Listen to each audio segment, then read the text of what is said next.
What's happening? What's happening? This Big A weighing in once again.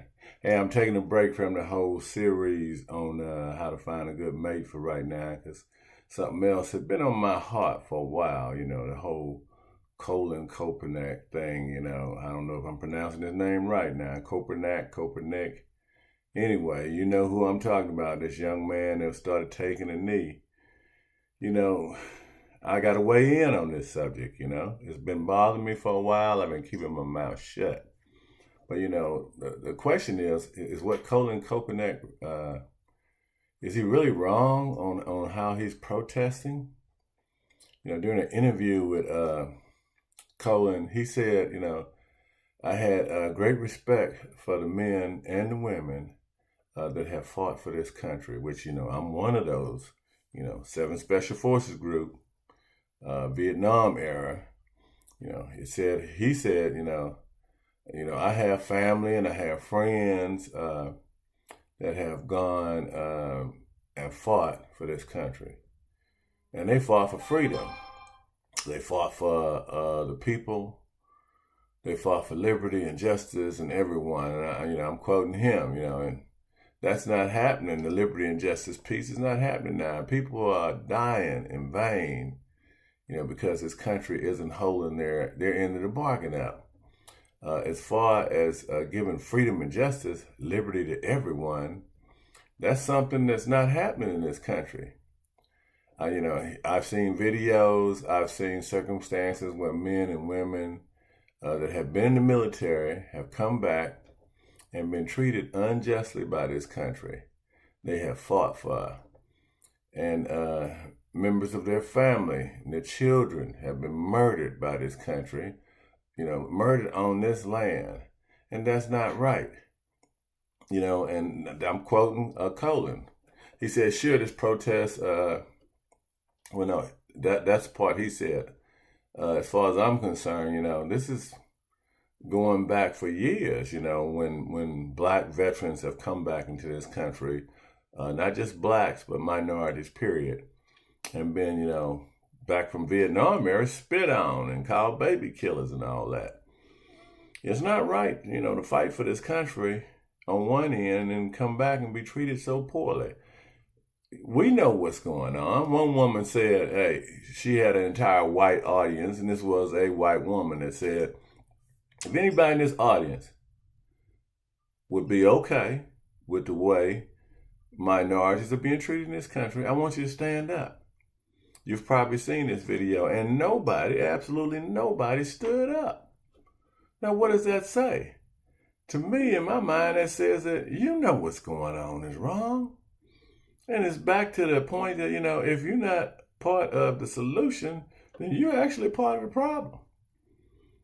Sure, this protest started by Colin sitting that first time, while he was out of uniform during one of the games. He was injured or something.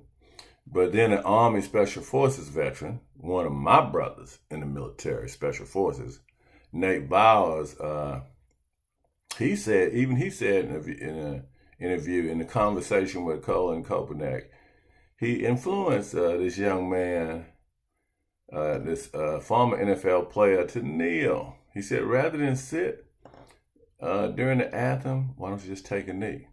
So this young man, took that to heart. He listened to that veteran and he started taking a knee. That's respect for that vet. He listened to that veteran and he respected him and he started taking a knee. I guess the veteran thought he was wrong too, to be treated unfairly. He thought the same thing, that there are a lot of people being treated unfairly. So the veteran went along with him. So if you're wondering, did a U.S. veteran influence Kaepernick to take a knee in this protest for police brutality? The answer is yes. He was influenced by a Green Beret and NFL player, Nate Abaya, and he confirmed that he told him to take a knee. Well, let's take this subject at hand, kneeling. First of all, kneeling has never been a sign of disrespect. Kneeling is a sign of reverence. It's a sign of submission. It's a sign of it's a sign of respect.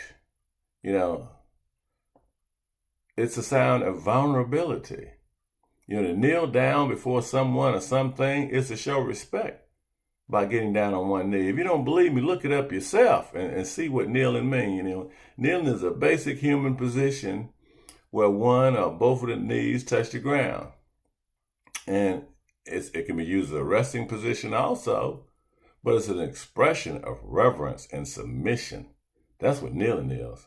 So, I mean, how is that disrespecting the flag, the national anthem, or anything? He's not disrespecting anything if you really want to be truthful. Now, a lot of times you people always want to be technical about things. Let's get technical now. So the young man did something different, not something disrespectful. He didn't turn his back, you know, as the anthem was being played, which would have been, you know, a true sign of disrespect, but he didn't do that. No, the young man took a knee. And for that, he was crucified. He was banished. He was blackballed. He was lynched. You know, he was stripped of his job. He was excommunicated.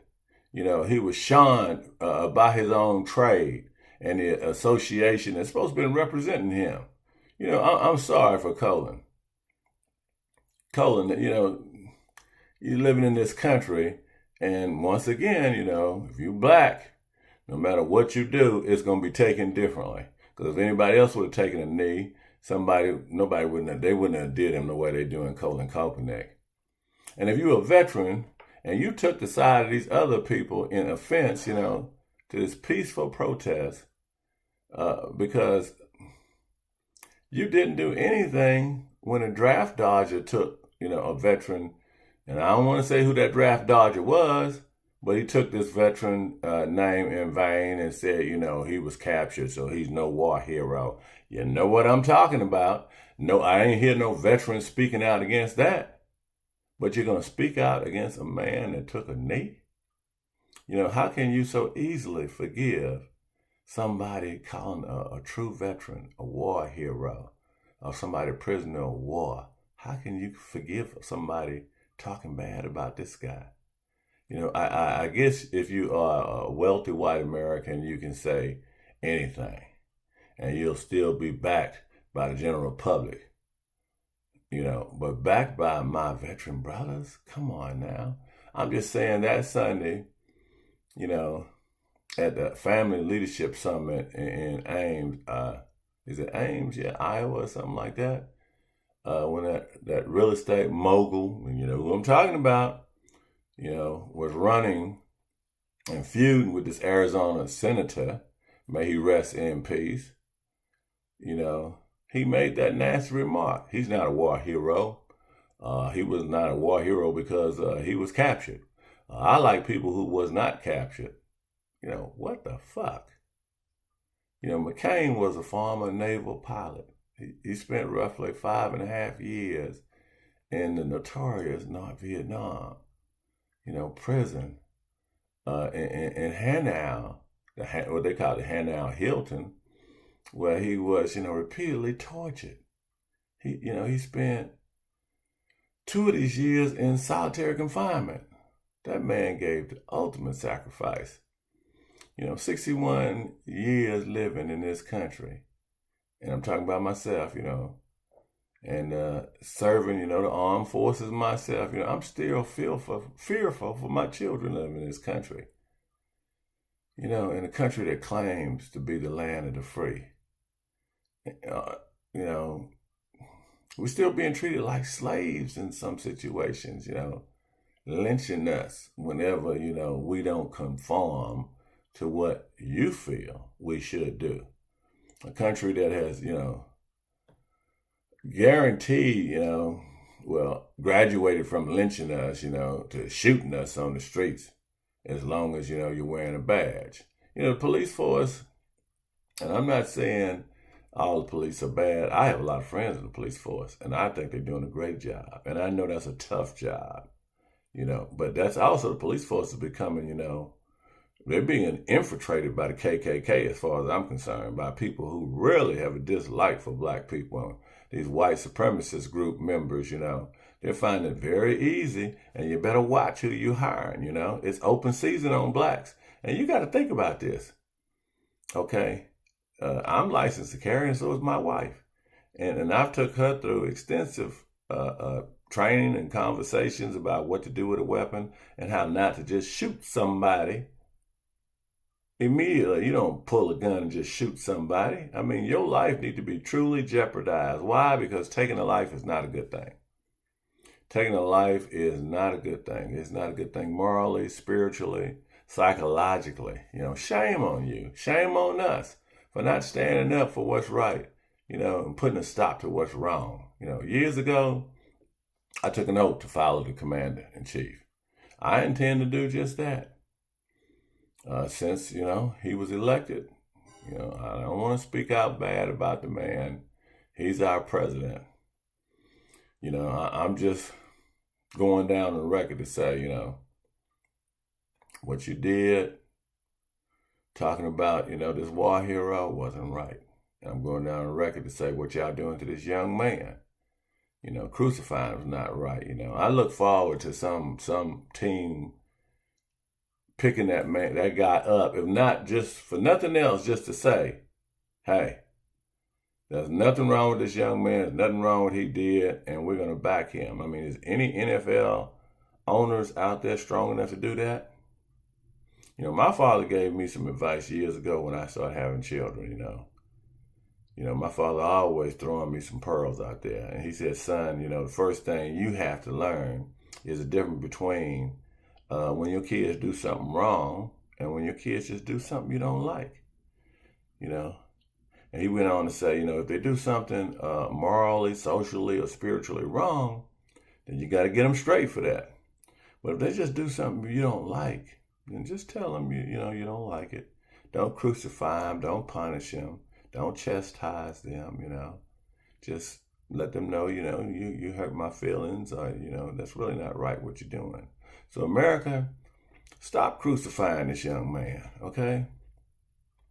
You've been treating blacks unfairly for my whole life. I'm one of the lucky ones that just happen to be around good people that are, of the Caucasian or white race. I'm one of those lucky ones. I don't know what it is, except for God. It must have been looking out for me. I work for a fair and just man that I trust with my life, like we were in the military together. And I seem to make friends with those kind of people. But there's a whole lot of people out there that know they're wrong. They know they take the wrong side about things. And we got to do something. I don't even want to get into, how you're treating our elderly in this country. And I ain't just talking about blacks. I'm talking about whites. I'm talking about all races. What we need to do is we need some reform for the elderly. We need to take better care of our elderly. But that's a whole nother subject, and we're going to get on that some other time. But for the time being, Colin Kaepernick, my hat's off to you. Nike, for picking this young man up in the advertisement, my hat's off to you. You're going to go down in history as a company that truly is doing the right thing, that truly understands what that young man stood for. I'm going to tell you, let them fools burn up their shoes. We ain't burning no shoes up. Okay? You got a couple of fools out there that's going to always be doing the wrong thing. And you feeding into this nasty, ugly festering of evil. Okay? Don't feed into it, people. Let's stand together. Let's band together. Let's do the right thing. And let's put the right people in office, okay? This is Big A. I'm signing off. You heard me. This is the way in.